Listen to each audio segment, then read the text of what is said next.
Administration. We are joined by Senior White House Advisor Valerie Jarrett. Valerie, thank you for being with us today. So you and Rahm Emanuel, the Chief of Staff, just sent out a letter. I just received it moments ago. So we have the open letter from the Chamber, your response stating what the administration has accomplished by way of job creation and your policies going forward. But really, what's being accomplished just with this verbiage?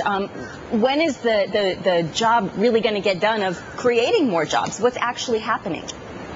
Well, as the Vice President and Kristi Romer announced today, the Recovery Act is working. We've created or saved up to 3.6 million jobs since the Recovery Act passed a little over a year ago. So we are moving in the right direction. When the President took office, we were losing 750,000 jobs a month.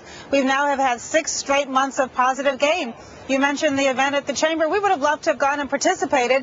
We weren't invited. In fact, we were told not to come. And so we're having this kind of letter back and forth. But if you ignore all of that, the fact of the matter is we're working very closely with the Chamber, with the Business Roundtable, with small, medium, and large businesses from around the country. You mentioned that Warren Buffett was in today. He had a great meeting with the President, and I think we all have the same objective. We want to see companies hire and grow and invest in the United States. We want the United States to not come in second to anybody, but the fact of the matter is that we have to balance that against making sure we have rules of the road in place that will prevent the kind of economic crisis that we had 18 months ago, that will prevent the kind of oil spill that we had just a few months ago.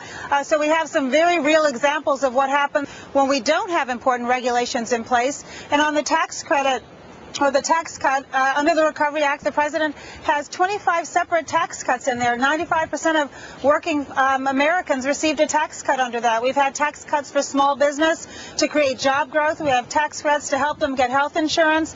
So I think when you get behind some of the rhetoric, we are actually working very well together, and the economy is back on track. We're not where we need to be. We still have a long ways to go. Indeed. And the Federal Reserve just released its minutes saying that the economy here is softening in the second half. You've invited executives to send ideas, as you were just illustrating. So what specifically needs to happen from here? Well, we're working on a variety of different initiatives. As you mentioned, we have CEOs from large companies coming in today. President Clinton has an idea for how we can retrofit commercial buildings, and so we want to discuss that idea with people who would be interested in financing or constructing those buildings. Energy efficiency, reducing our dependence on foreign oil, improving the environment. We have a whole host of initiatives that we're working on with the private sector. When Ivan Seidenberg from the Verizon chair of the roundtable was in last week, he wants to work with us on a tax-neutral way of reforming the corporate tax to give U.S. companies a competitive advantage globally. He's interested in bringing to our attention regulations that might be onerous, and so we're interested in seeing what those are. And of course, we're working very closely to meet the President's goal of doubling exports within the next 5 years. And we have the chairman of Boeing, Jim McNerney, and the chairman of Xerox, Ursula Burns, who are working, leading private sector, coupled with public sector council to work on that. So there's a whole array of things that we're working on very closely with the business community. Let me interject here. I apologize for that, but the public still is not confident in the administration. I know you're well aware of that, and Bloomberg actually did a national poll recently that found 7 out of 10 Americans say the economy is mired in recession. The country is conflicted over how to balance concerns over joblessness and the federal budget deficit. So is it fair to say that despite all of these actions you're describing, it's just not enough? Listen, we're moving in the right direction, and we would be the first to stay. We still have a long way to go. As long as there is a single American who wants a job that doesn't have one. What kind of time frame can you promise us?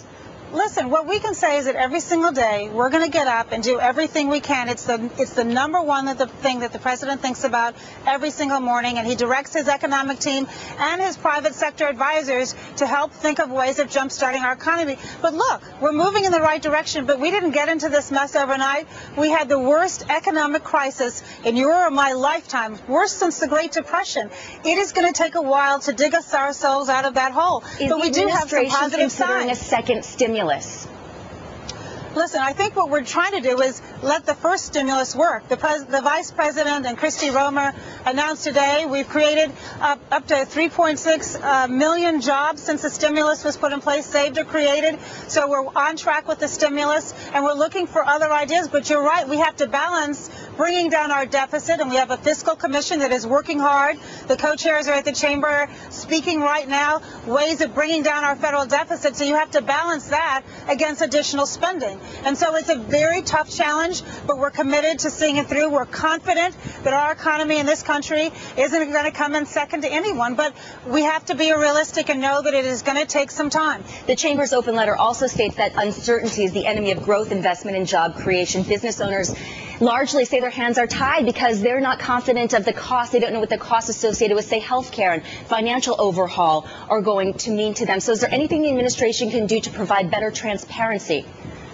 Well, we have complete transparency. I think if you call Ivan Seidenberg, he would tell you that working with our healthcare team, led by Nancy Antiparle, he gave her an A+ on how well we're working on the implementation. And so there was some uncertainty while the healthcare reform was going through Congress, but now that it's passed, they give us very high marks on how well we're implementing it. We intend to do the same thing with financial regulatory reform.